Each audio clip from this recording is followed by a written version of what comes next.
Welcome dear student, welcome to NCERT Rajesh sir.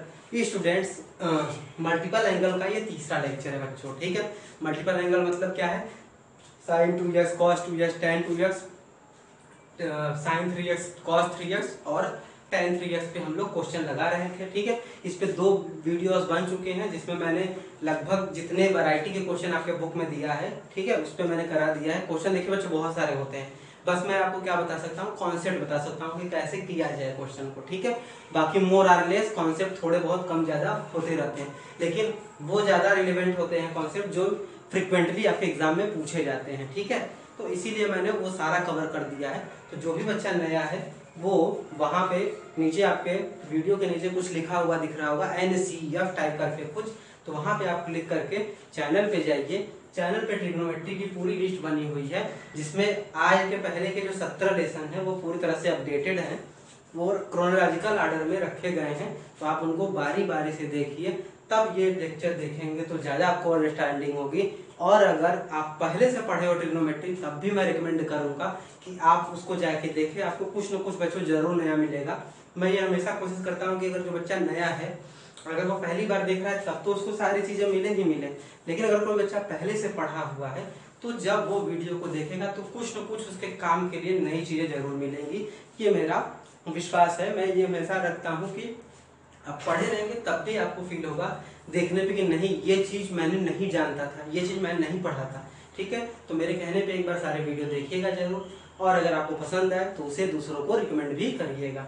तो चलिए आज का वीडियो स्टार्ट करते हैं और मल्टीपल एंगल पे जो आज लास्ट टाइम हमको होता था वो हम देख लेते हैं और उसको कैसे सॉल्व करेंगे वो उसके बारे में भी देख लेते हैं।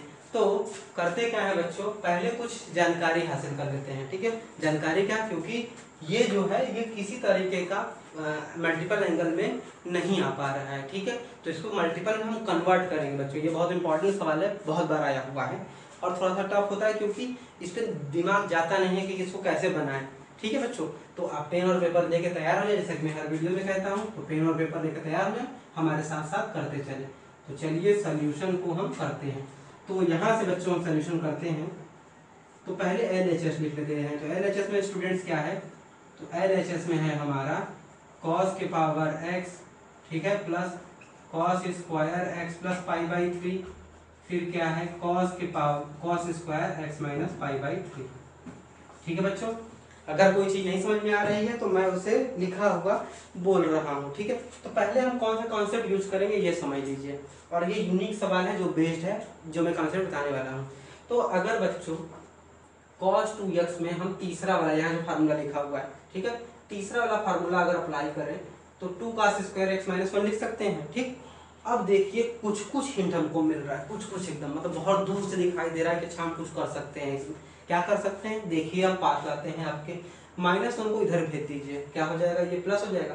तो क्या बच्चों इसको लिखा जा सकता है ऐसे 2 cos स्क्वायर एक्स। हाँ, अब थोड़ा थोड़ा हमको दिख रहा है पास में कि अगर सर 2 को हम इधर भेज देंगे तो इस cos स्क्वायर एक्स की जगह ये लिख देंगे, तो अब 2x वाला काम हो जाएगा। आ रहा है बच्चों समझ में? ठीक है, घबराइएगा नहीं, ये थोड़ा सा लेंदी क्वेश्चन है और इसमें नए नए चीजें हम लोग सीखेंगे। ठीक है, तो घबराना नहीं, आराम से सीखा जाएगा।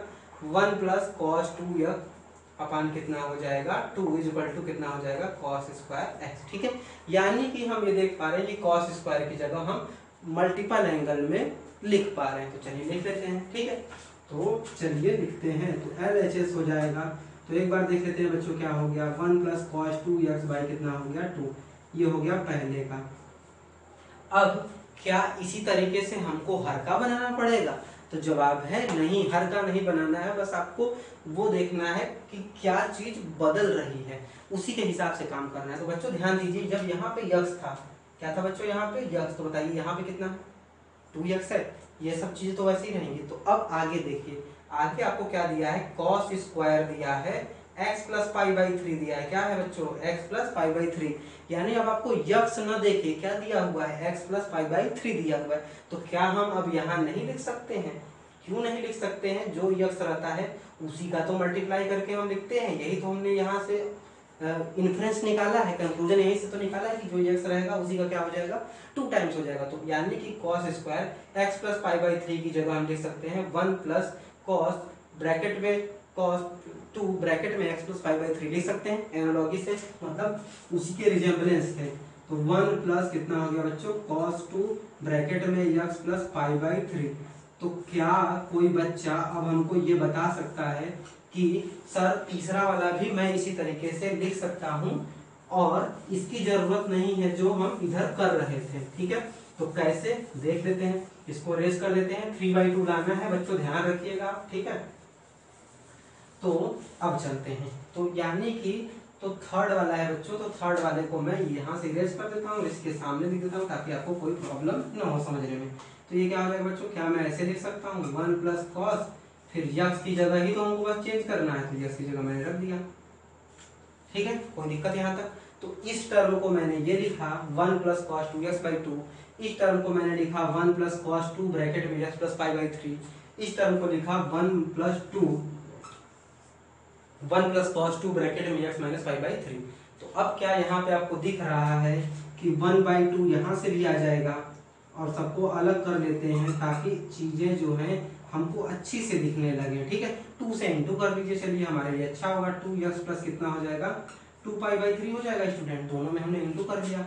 फिर क्या हो जाएगा ये 1/2, फिर क्या हो जाएगा 1/2, यहाँ भी 2 से इंटू कर दीजिए तो 2x माइनस 2 पाई बाई 3 हो जाएगा। किसी को किसी प्रकार की दिक्कत, ठीक है, नहीं होनी चाहिए, सारी चीजें क्लियर वे में लिखी गई हैं। अब क्या है देखिए 1/2, देखिए यहाँ पे एक बार है, यहाँ पे एक बार है और यहाँ पे एक बार है, एक मैंने शायद छोड़ दिया है, इसका वाला मैंने छोड़ दिया है, तो उसको बाद में लिख देते हैं, यानी कितना हो जाएगा 1/2, क्यों, क्योंकि 1/2 यहाँ आएगा, ठीक है, ये हो गया 1/2 मैंने इसके साथ डायरेक्ट लिख दिया, 1/2 यहाँ पे चला गया।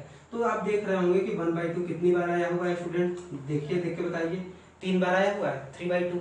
अब आप क्या कर सकते हैं कि 1/2 अगर इसमें कॉमन ले ले तो क्या इन तीनों को कॉमन लेके लिखने के बाद ऐसा कुछ लिखा जा सकता है। ध्यान से देखिए बच्चों, हमने क्या किया, यहाँ पे भी 1/2 था, 1/2 cos 2x था, यहाँ पे भी 1/2 cos ब्रैकेट में 2x प्लस 2 पाई बाई 3 था, यहाँ भी ब्रैकेट में था 1/2 cos ब्रैकेट में 2x माइनस 2 पाई बाई 2। तो हमने क्या किया 1/2 सबसे ले लिया और आपका क्या आ गया cos 2x plus cos bracket में 2x plus 2 pi by 3 plus cos bracket में 2x माइनस 2 पाई बाई 3। ठीक, यहाँ तक का तो फिगर समझ में आ गया।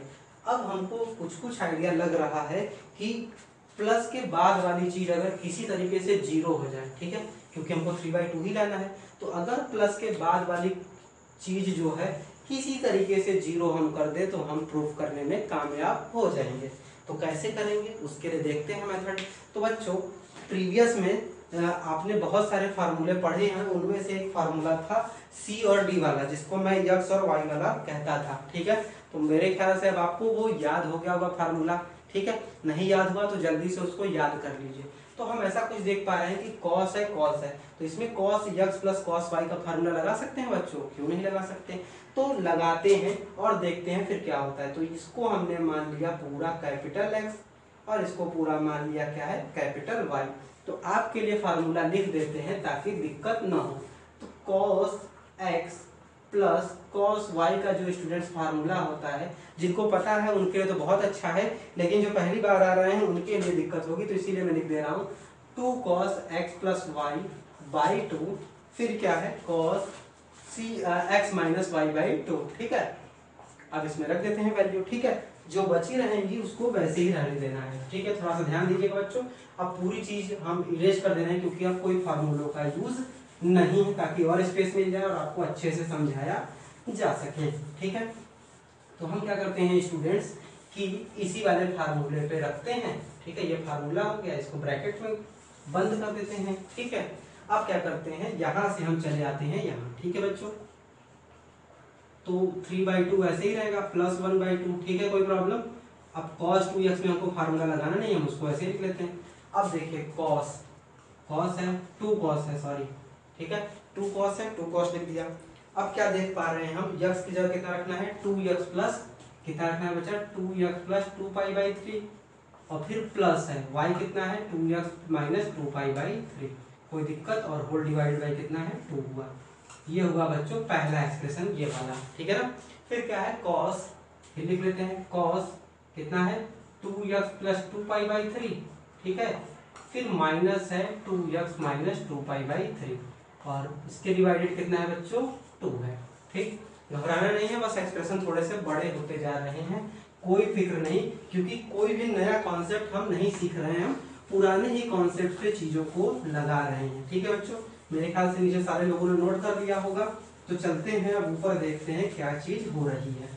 तो आप ऊपर देख पा रहे होंगे स्टूडेंट्स की कुछ चीजें कैंसिल हो रही हैं। ठीक है, तो देखिए क्या कैंसिल हो रहा है, यहाँ पे 2π/3 प्लस में, यहाँ 2π/3 माइनस में, खत्म कर देते हैं। ठीक, क्योंकि जितने छोटा हो जाएगा अच्छा रहेगा। यहाँ पे 2π/2x प्लस में है, यहाँ पे किसमें है माइनस में, ये दोनों क्या हो जाएगा प्लस में। तो अब हमें कुछ सिंपलर चीजें होती हुई दिख रही हैं। 1/2 cos 2x को ऐसे ही रहने दीजिए। अब यहाँ का हाल चल लेते हैं, तो 2x और 2x कितना हो गया बच्चों 4x। 4x में से 2 डिवाइड करेंगे तो कितना आएगा 2x, यानी ये अल्टीमेटली क्या आ रहा है 2 cos 2x ही आ रहा है। और यहाँ पे पहले से ही हमारे पास क्या है 2 cos 2x है। ठीक है, अब क्या करते हैं, यहाँ पे देख लेते हैं cos। तो देखिए बच्चों ये कितना आ गया 2π/3 और 2π/3 ऐड करेंगे तो बताइए कितना आ जाएगा 4π/3 आ जाएगा बच्चों। चलिए उसको लिख लीजिए, कितना आ गया बच्चों 4π/3। ठीक, तो लिख लेते हैं, चलिए लिख लेते हैं। तो cos कितना हो जाएगा 4π/3।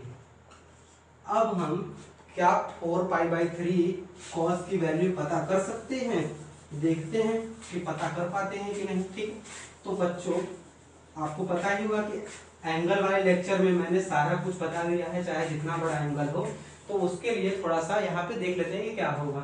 तो पहले 4π/3 को हम कन्वर्ट कर लेते हैं किसमें, डिग्री में। डिग्री में कन्वर्ट करने के जरूर बताया ही है, 180 अपन पाई से क्या करेंगे इंटू करेंगे। तो चलिए, तो ये कितना आ गया बच्चों cos 240। और ऐसे क्वेश्चन मैंने लेक्चर में बहुत कराए हैं बच्चों। तो cos 240 का नहीं बना पाएंगे, क्यों नहीं बना पाएंगे, 180 + 60, 180 होता है तो नो चेंज, cos कितना हो गया 60। ठीक, लेकिन बच्चों ये देखना है आपको ये किस क्वाड्रेंट में है, ये है थर्ड क्वाड्रेंट में। ठीक है, क्यों, क्योंकि ये 180 से 270 के बीच में है। ठीक है, तो थर्ड क्वाड्रेंट में है। तो थर्ड क्वाड्रेंट में क्या क्या प्लस होता है बच्चों, tan और cot प्लस होता है। लेकिन आपको क्या दिया हुआ है cos दिया हुआ है, यानी cos क्या हो जाएगा आपका नेगेटिव हो जाएगा, यानी यहाँ पे क्या लगा देंगे माइनस लगा देंगे। यानी कि cos 4π/3 की जो वैल्यू आ रही है, क्या आप उसको -½ लिख सकते हैं, हाँ लिख सकते हैं, मैंने यहाँ पे आपको दिखा दिया है। ठीक है, चलिए रख लेते हैं। तो ये हो गया 3/2 + 1/2 ब्रैकेट में cos 2x + 2 cos 2x into कितना हो गया बच्चों -1/2। यहाँ पे मैंने दिखा दिया है ये वैल्यू। ठीक है, तो ये देखिए 2 से 2 खत्म। तो अब आप देख पा रहे होंगे कि काफ़ी अच्छी चीज़ आ गई हमारे पास। जो हमने शुरू में सोचा था कि अगर किसी तरीके से प्लस के बाद वाली चीज़ 0 हो जाए तो वो हम ऑब्टेन कर पा रहे हैं। ठीक है, तो देखिए cos 2x - cos 2x कितना हो गया 0 हो गया। तो अब आपको पता है कि 3/2 + 1/2 से 0 में करेंगे तो आंसर फाइनली कितना आएगा 3/2। तो कुछ बच्चे कह रहे होंगे कि इसका रिजल्ट इतना छोटा है लेकिन सवाल काफ़ी कॉम्प्लिकेटेड है। तो हाँ बच्चों, मैं आपसे एग्री करता हूँ, सवाल थोड़ा सा कॉम्प्लिकेटेड है क्योंकि इसको नए कॉन्सेप्ट्स के जरिए से हम लोग सीखे हैं। पहला कॉन्सेप्ट था कि cos² को 1 + cos 2x/2 के फॉर्मेट में लिखा जा सकता है। उसके बाद देखिए एक फार्मूला वहाँ हो गया, दूसरा फार्मूला C&D वाला फार्मूला या x + y वाला फार्मूला यूज किया, और तीसरा फार्मूला बच्चों क्या किया कि find the values of angle, यानी कि 3 फार्मूलों को, यानी इस तरह से कह सकते हैं कि 3 कॉन्सेप्ट्स को यूज करके ये सवाल बन पाया है। इसीलिए मैंने कहा था स्टार्टिंग में बच्चों कि ये वाला क्वेश्चन इंपॉर्टेंट है। क्यों, क्योंकि ये एक साथ 3 अप्रोचेस को आपको यूज करने के लिए मतलब वो मजबूर करता है, मतलब बाइंड करता है कि आप 3 कॉन्सेप्ट, अगर कोई भी बच्चा इन तीनों कॉन्सेप्ट को नहीं जानेगा तो वो ये सवाल नहीं लगा पाएगा। तो इस सवाल को मैं कहूँगा कि आप कम से कम 2 से 3 बार देखिएगा। क्यों, क्योंकि ये सवाल काफ़ी अच्छा है और उसमें चेंजिंग नहीं होता है, यही सवाल डायरेक्टली उठा के दे दिया जाता है एज ए रिजल्ट या फिर एज ए प्रूफ करने के लिए। ठीक है बच्चों, तो फार्मूलों पे बेस्ड जितने क्वेश्चन थे आई होप और जितने कॉन्सेप्ट थे वो मैंने करा दिए हैं। ठीक है, 1-2 क्वेश्चन और कराएंगे तो वो नए कॉन्सेप्ट पे बेस्ड होंगे। तो मिलते हैं आपसे नेक्स्ट वीडियो में, तब तक के लिए थैंक यू।